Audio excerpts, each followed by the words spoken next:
அனைவருக்கும் என் தமிழ் வணக்கம். தமிழ் பேசு புலனம் நடத்தும் குரல் பேசும் குரல் மாபெரும் தொடர் நிகழ்ச்சி.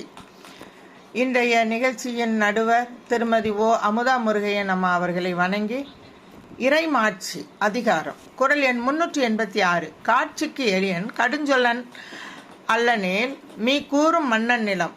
பொருள்: காட்சிக்கு எளிமையாகவும் கடுஞ்சொல் கூறாத இனிய பண்பாடு உடைய அரசைத்தான் உலகம் புகழும். குரல் எண் 387 இன்சொலால் ஈத்தளிக்க வல்லார்க்கு தன் சொல்லால் தான் கண்ட அனைத்தும் இவ்வுலகு. பொருள்: வாக்கில் இனிமையும் பிறர்க்கு வழங்கி காத்திடும் தன்மையும் கொண்டவருக்கு இவ்வையகமே வசப்படும். குரல் எண் 388 முறை செய்து காப்பாற்றும் மன்னவன் மக்கட்கு இறையென்று வைக்கப்படும். பொருள்: நீதி நெறியுடன் அரசு நடத்தி மக்களை காப்பாற்றும் ஆட்சியாளன் தான் மக்களுக்கு தலைவன் என போற்றப்படுவான். குரல் எண் 389 செவிகைப்ப சொல் பொறுக்கும் பண்புடை வேந்தன் கவிகை கீழ் தங்கும் உலகு. பொருள்: காதை குடையக்கூடிய கடுஞ்சொற்களையும் பொறுத்து கொள்கிற பண்பாளரின் அரசுக்குத்தான் மக்களிடம் மதிப்பு இருக்கும். குரல் எண் 390 கொடையளி செங்கோல் குடிவோம்பல் நான்கும் உடையானாம் வேந்தற்கு ஒளி.